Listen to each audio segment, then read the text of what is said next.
Unabashed. The most unpredictable, Becomes a headline. the most volatile, Outrageous behavior. unsubstantiated narratives. a battle of personalities. Welcome to Grand Tamasha. I'm your host, Milan of the Carnegie Endowment for International Peace. In Season 1 of the podcast, I had the chance to speak with the journalist Snigdha Poonam of the Hindustan Times about her stellar and somewhat scary book on India's youth called Dreamers, How Young Indians Are Changing Their World. This week on the podcast, we're bringing you another conversation I had recently with Snigdha, but this time we talked about her reporting on the startling rise of truly outrageous scams across India. Through a series of eye-popping investigations, Snigdha and her colleagues have mastered the art of exposing extraordinary scams involving ordinary people. They have uncovered call center scams, insurance scams, exam scams, fake job scams, and other scams that you probably didn't even know existed. As a national affairs reporter for HT, Snigdha has an uncanny knack for getting deep inside the psyche of the Indian heartland. I spoke with Snigdha about her journalistic exploits, the personal toll of investigative reporting, and what, in her view, is powering the proliferation of scams in the so-called New India. Here's our conversation recorded in the Hindustan Times studio in New Delhi from this past summer. Snigdha, thanks for coming back to the show. Thank you. So, as a national affairs reporter for the Hindustan Times, you have mastered the art of exposing extraordinary scams involving ordinary people in India. You have uncovered call center scams, insurance scams, exam scams, fake job scams, probably a dozen other scams that I can't even remember. This is also something that was an incredibly unique feature of your first book, Dreamers, How Young Indians Are Changing the World. We've had a chance already on this podcast to talk about that book, but I want to focus today on some of your reporting subsequent to the book coming out. But I want to start by asking you kind of about method.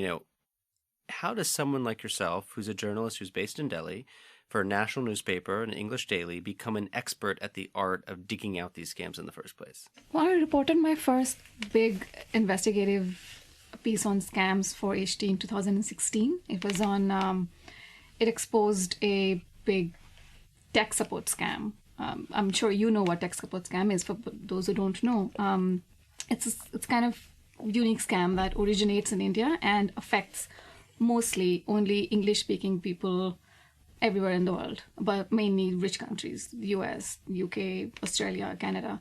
And since I exposed that, along with colleague Samrat Bansal, people write to me from everywhere, from American Midwest to rural England. I received an email from someone in rural England yesterday. And so once I did that, the email just started pouring in from scammers, but also people who were affected. And that process has just been endless. And then I wrote about job scams. And now I get leads from people who've been scammers themselves, or presently scammers, or people who've been scammed. It's the same thing with, say, education degree scams or certificate scams. So you uncovered this tech scam, you wrote about it, and then people from the American Midwest and rural England are calling you and emailing you to tell you about other scams? They're being scammed by the people that I wrote about. So someone in rural England wrote to me yesterday, and he said that he received a call from someone posing as a Microsoft executive, and he figured out immediately, because he had read my piece, that it was a scam. So he asks this young man on the phone, "I know who you are. Why are you doing this? I know that you are a scammer." And this guy says on the other end of the line, somewhere from Gurgaon or Noida, this guy says that I am doing this because, and this may not be true, or this is not true, because Narendra Modi has kidnapped my son. And this man is actually has to be innocent, because he wrote me an earnest email saying that maybe the scamming in India has reached such proportions that it's political, and maybe Narendra Modi has his son, and if you could look into that. And so people send me leads all the time. And because I now write about scams, I've just entered that world. So a lot of times people just need my help. So once a week, I have to go to a police station or a court or talk to some lawyer to get people's cases registered, to get people's cases moving. And while I do that, I hear more from police, lawyers, magistrates, or the people who are scamming, who are being scammed. So I have many stories. But I'm trying to wrap my mind around this right now. I mean, so basically what you're describing is a journalist come detective agency, basically, right? I mean, one thing has led to a whole litany of cases, tips, scams, fraudsters, victims, and so on. Yes. And so one of the most impressive elements of the exposés you've already published, and I want to hear about some that you haven't, is how well researched they are, how well documented, how well sourced they are. I mean, how long does one of these typical investigations last? It depends on the story. It has taken me anywhere from a week, a month, a year. Sometimes I've had to enter the story, like with the job scam. They are so common and they're so commonly reported that I wanted to do something deeper. So I disguised myself as a job seeker. And I was just tie my hair in a ponytail and take a backpack and just travel in the metro to remote placement centers to do interviews and then land at call centers to find a job. So that took me that took me as long as it takes someone to find a job in Delhi. And so that was long. In other cases, you have to find something that's missing, whether it's a person or a house or a paper. So then that takes as much as it takes. So it can take months. Because I cover a lot of crime, and not just scams, I also cover rapes and murders and you name it. Most crime reporting is investigative reporting, because if you want to build a narrative around a crime, then you really have to tell people everything. If someone, for example, bought 2 bags when they only had to stuff one dead body into a bag, then you have to find out why they bought 2 bags, as I have. So that takes you have to do your own investigation so that to find answers that the police doesn't have, the witnesses don't have, the minor and major players in the story don't have, victims don't have, their families don't have. So I just become better at it with every crime story. So, your reporting, by definition, relies on earning the trust of people who are prepared to tell you all kinds of things about sordid activities, illegal activities, frankly, sometimes unbelievable activities. I'm not a journalist, and most people listening to this podcast aren't journalists. Tell us about some of the tricks of the trade. How do you, as an outsider who is a probing reporter, because that's what good reporters do, they probe, how do you develop the trust and cooperation of these people who are talking to you? Well, going back to crime reporting, because I talk a lot to criminals, besides talking to the police and talking to the victims and talking to witnesses, you can't ask someone how they perpetrated a great crime. You have to connect with them at the level of a human being. And I think only rarely do I find people with whom I can't find a connection. To give you an example, I've written about a woman who has murdered a man. And in the worst kind of way. It's a really horrific story. But when I spent some months trying to cover her story, and then I went back to where she was from and met her parents, and it turns out that she and I had something in common. We both grew up middle class in a small town in this government service family, and we were both oppressed by our options, and chose different ways in which to break out. And I spoke to her about it, and she felt that I knew her in some way, so that made her open up. In another murder case that I'm still following, I really want to talk to the murderer, but she won't speak to me because she doesn't trust the media, because it has been very sexist. And so I go hearing after hearing. I've attended a year of hearings in that case, and it's only now that she started smiling at me in courtroom. And I know that it'll be some time before she grants me that interview in jail, but it's you just have to persist and people will come around. So, if I'm not mistaken, you grew up in Ranchi in Jharkhand, Yes. Is that right? And so that has given you think, special insight. I mean, it certainly did with your book Dreamers, right? Because there you're profiling people who are from a lot of these tier 2, tier 3 towns and cities, right? Who were not people of and from, urban metros. And so do you think as a journalist that gives you a kind of leg up, especially as somebody who's trying to get deep into a case that may happen in a small town in Haryana or in Jharkhand or in UP, because in some sense you can relate to their upbringing and their life story? Yeah, absolutely. I think that's a huge advantage for me, and And I always like make the most of it, from speaking the language to really speak, like knowing the world from where they come. But it's not just that. I remember I once had a long conversation with the wife of a Gaurakshak, a cow Vigilante. Vigilante. And she and I had very little in common. Very little. I mean, you can only imagine. So she was just telling me about her husband. And I genuinely felt that some of what she was saying, I hope my husband's not listening to this podcast, I related to that. Sometimes you don't know this man that you've married. So I remember telling her. This is going to create waves for entirely different reasons from what I had thought. So I remember telling her at some point that, listen, husbands can be strange people, and I get you, and that really connected us. And I think that what she said about her husband's motivation behind being a Gaurakshak really was the best part of that story, and so many people related to that. So I want to start, let's get into one of these scams. I want to ask you about a truly insane piece, because there's no other word to describe it. You wrote back in May with Leena Dankar and the HT on a horrific insurance scam in Haryana. And I want you to correct me if I've gotten anything wrong, because this is incredibly complicated. I had to write down an entire paragraph, and I'm going to read it now. There was a gang in Haryana, which borders Delhi, that purchased information about terminally ill cancer patients of a major hospital. This gang then colluded with family members of the cancer patients to take out lucrative insurance policies before their actual deaths.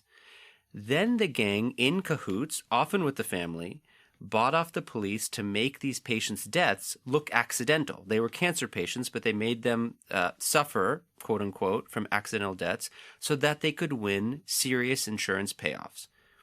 Then the gang, to close the circle, bribed their way through medical examiners, insurance agents, even the police and public prosecutors to keep their mouths shut. Is that, in essence, did I get that right? You got that right. Just one small addition, which is that it wasn't often with the family, but always with collusion with the family, because the family's cooperation was central to this. Because the families knew that their relatives were terminally cancer patients. Yes, and had to fill forms and sign.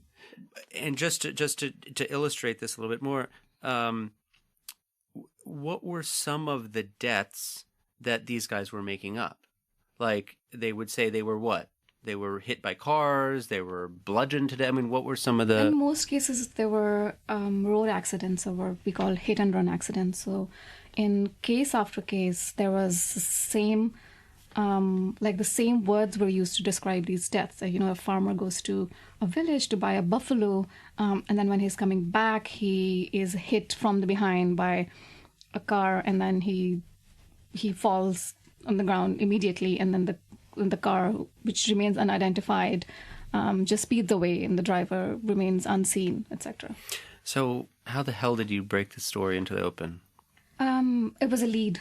It came from an HT journalist, who saw it reported in a Hindi newspaper, and then forwarded the clipping to the editor-in-chief, who then asked me to follow up. But like I said, I receive a lot of leads from colleagues, readers, random people, bosses, because people know that I like these stories. How I wrote or reported a story with my colleague is again, it's boring work. The more thrilling a story is to read, the more tedious it has been to report it. And we read that small story in Dainik Bhaskar, but we realized that the families were at the center of it. So we went to each of these villages, or to some of these villages, to find the families who had colluded with the insurance scammers. And some of them had already shut their houses and run away. So to actually find people and then to trace the whole journey of the scam from the department at the government hospitals, from where the records of terminally ill patients went missing, to the spots of the hit and run accidents, to to going through hundreds of postmortem reports to find the exact ways in which the medical officers had not done their duty or colluded with the scammers. So it was like days and days of very boring work, but this kind of work is boring. I remember once I called up a police officer in Madhya Pradesh on the phone several times to ask him to describe the tree under which he'd found human bones. And he was just like, madam, I have so much work, and like he's as burdened as any, brutal police officer. But I was like, it's very important to me. So sometimes people like just hang up on you and they don't want to keep like engaging with you. But like a lot of times, most times, people understand that something is important to you, and they kind of, they'll help you. Like in the insurance scam story, I remember there was a private investigator who was hired by one of the insurance agencies to find out what was going on, and that's how the scam broke. And he had gone missing because he feared for his life. So one of the crucial things that Leena and I did was to find this guy in Haryana and to win his trust. And after that, everything just like fell into place. So forgive me if this is kind of a personal question, but I mean, it has to be sort of asked, which is, I'm trying to put myself in your shoes right now. And some of this is really I mean, this is like Hollywood, movie, Netflix special series type stuff. And it's pretty gruesome, and it's pretty twisted. And, I could even see someone suffering from a kind of like post-traumatic stress, from these kinds of really nasty operations. I mean, does this stuff kind of weigh on you? I mean, when you're getting inside of these things, like ordinary people can do really horrible things. Like, do you lose sleep at night? No, I think I just, I try to help people as much as I can just to make up for the bad things that have happened to them. And earlier I didn't used to. I was like, my job's done, I'm going home. But like more and more, if someone keeps contacting me and saying, listen, because I've realized reporting on crime for many years now that like India's legal system is totally broken. And the ways in which everyone suffers, including criminals, is heartbreaking. So so that gives me a sense of like, having done some good. You're kind of paying it forward. Yeah, and that's like that now keeps me going. Let me ask you about another category of scams known as fake job scams. Your analysis, published again in the Hindustan Times, of media coverage between September 2016 and September 2017, so 1 year period, found 140 job scams reported from 35 different cities across India, from Delhi to Kochi. Only half of these news reports included the number of victims, but together they add up to 30,000 people who were scammed. These are kind of crazy numbers, but tell us first, what is a fake job scam? Well, there is no such thing as the fake job scam because there are so many kinds. But basically, it's a scam in which you're promised a job that A, does not exist, or you are not going to get. And you've paid money for it. So it can be something as simple and as common as someone sitting outside the railway ministry or the railway department and luring people in with saying that, oh, hey, I have a job for you. And then they actually have access to meeting rooms in railway ministry where they have held meetings disguised as senior recruitment officers and given people appointment letters. And obviously the job seeker will realize in the end that he'll show up to work and then he'll realize that it's not like he didn't get the job, but he has paid money for it. It can be very sophisticated too. It can involve running a whole jobs website, like running a Monster or Naukri.com with like proper like names of companies and positions and salaries and HR, the numbers of HR executives. It can involve running a whole call center where people call numbers off a list and just like go on asking, do you want a job or a job change? And if you do, then you will say, sure, I do. I would like a job. And then they'll take you to a website where you will have to pay a certain amount, 5,000 rupees for a registration. And then another 15,000 to like, really brush up your CV and your interview skills.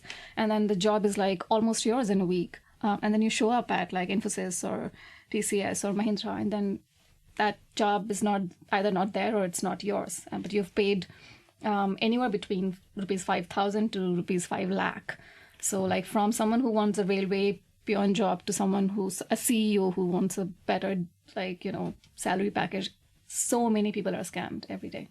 So tell us about the story of Deepika Chadda. She was a 19-year-old college student who was looking for a job, innocently set up a jobs profile on the popular job site monster.com. What happened to Deepika after that? Deepika uploaded her CV on Monster, Naukri, Shine. And these are, legitimate. We legitimate. all know, even, in the States, what monster.com is. Yes.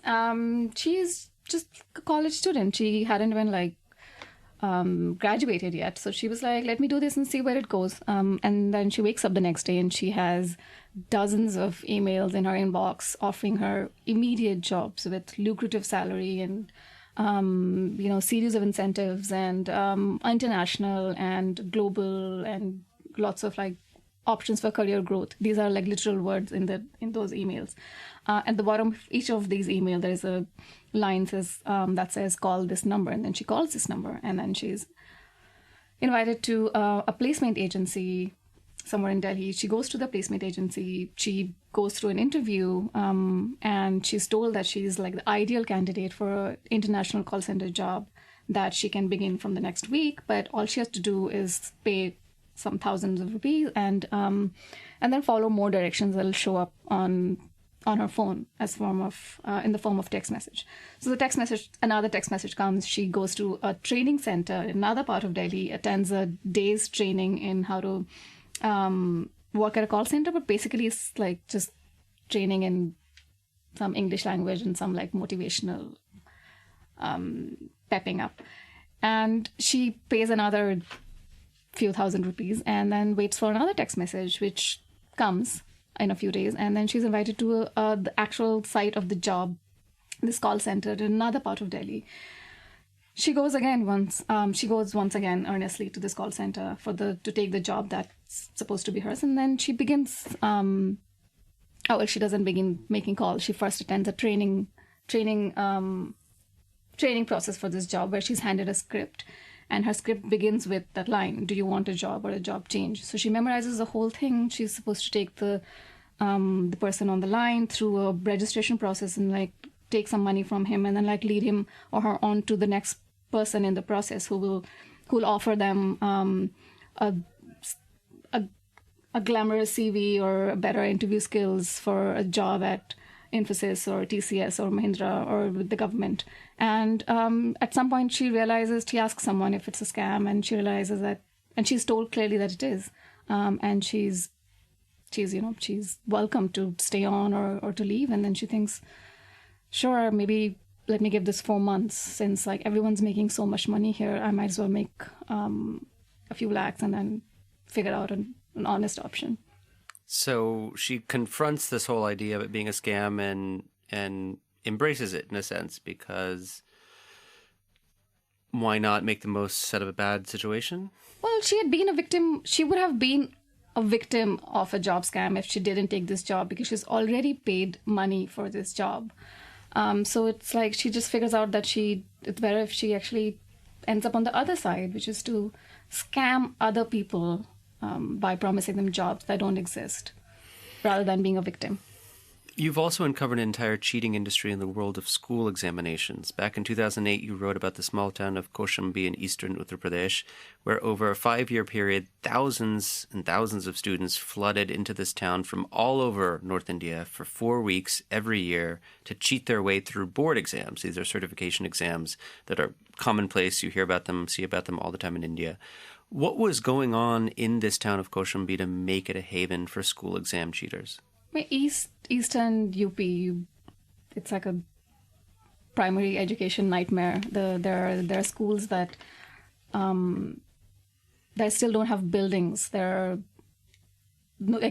one has ever showed up in the schools, neither the teachers nor the students, but they keep running on paper. So it's just very convenient for someone to run an exam cheating operation from there, because there are no systems in these schools, and also everyone in this town knows what's going on. So it's a very it was a very interesting world, because everyone knew their jobs and everyone was very good at it. And so people introduced themselves to me as helper, or they had these jargons for what their roles were in the process. And it's one of the things where, you didn't have to, there was nothing to investigate. Everyone just like spoke openly about what their role was, whether they offered their shops or homes to these students who had come for cheating, or these teachers who made some extra money by passing on cues and passing on solutions like exam answers to the students.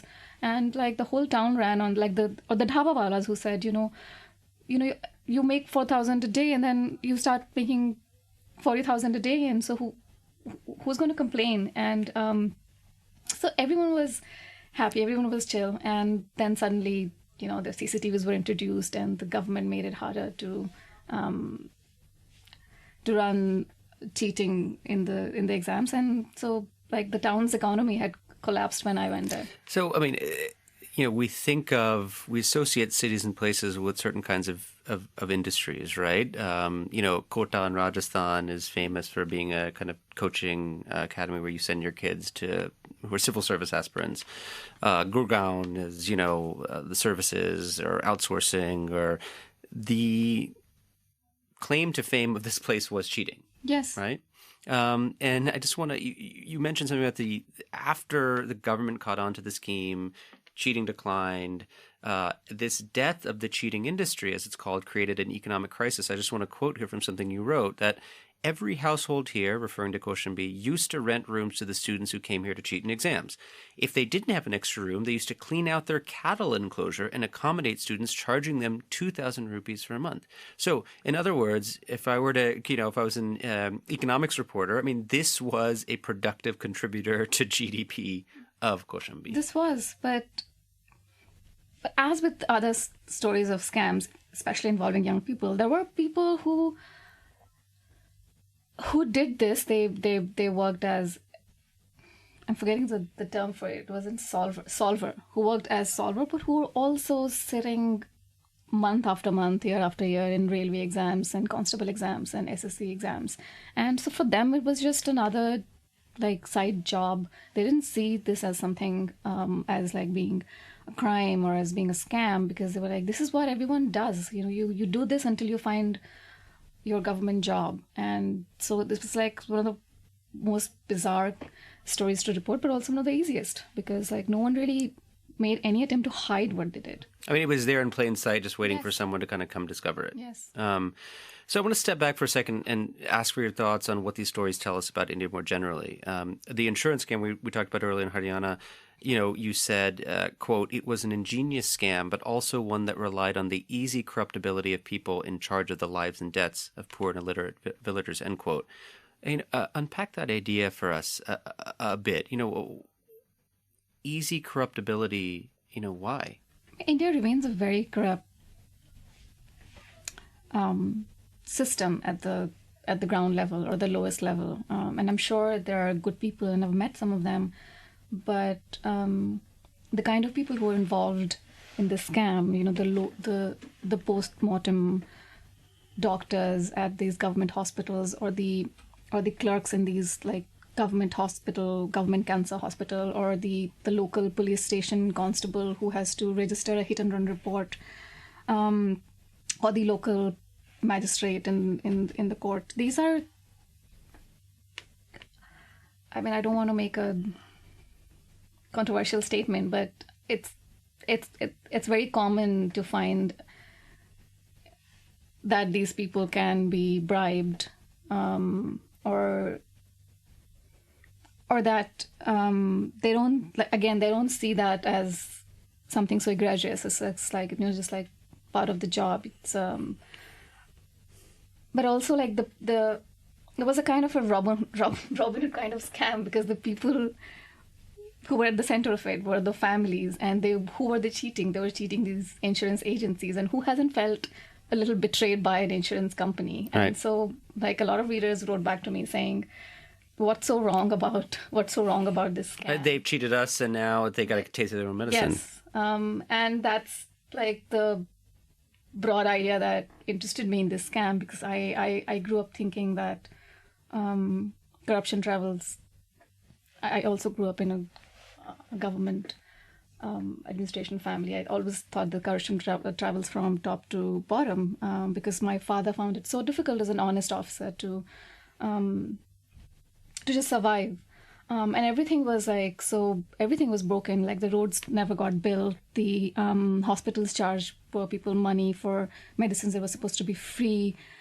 The grains that were supposed to be given by the public distributors, like, never really reached the beneficiaries. So I had a very warped sense of what things are like on the ground. But as a journalist, I've found more and more that it's like, the whole course is reversing a little bit, because if you read the front pages of the newspaper, it's always like Rafale scam or some defense deal or some Spectrum scam or something. But if you actually flip that page and start reading the fourth page and the fifth page and 13th and the 14th page, you'll find them stuffed with like tiny stories of scams. Ordinary scams like perpetrated by ordinary people against ordinary people, but in sometimes extraordinary ways. There was a scam reported the other day at a local newspaper in Rajasthan, and it involved an engineering student who was running a Make in India scam. So there was a scam in which he created a website that imitated the Make in India website, and he was selling fake. The Make in India the scheme, just for those who aren't initiated, is the flagship Modi government scheme to build a manufacturing base in India that's kind of for the 21st century. Yeah, so he was selling people fake solar panels so they could start something around it. And then those solar panels didn't exist, but he was scamming people in the name of the government. I read a report the other day that said that, the top three banks, SBI, I think ICICI and HDFC have recorded unprecedented fraud over the last 3 years. And people always only focus on all the Vijay Mallya's and the Nirav Modis. But I have met so many people who have told me amazing things that they've done to secure loans and then not repay them, or this scam where the state government launched a scheme as part of which the farmers and agricultural, mainly farmers, could take loans from state banks to buy tractors, JCB tractors. And it seemed simple, except that now hundreds of those tractors, if not more, have been bought, and their theft have been registered, and they've all been sold in a different state, and the farmers have benefited, but the insurance companies have been cheated. The government, those government banks have been cheated. The policymakers who set this in motion have been cheated, and there are endless ways in which people are finding dating and matrimonial scams. Just like the job scams, people are starting these websites for dating and for marriage, where so many people in India want sex and love and marriage, and so many people have understood that. So there's a dating website, and it looks like an average dating website, but you can pay just slightly some amount of money to be set up with someone more like you or more attractive to you. And you pay that money, but that person doesn't materialize.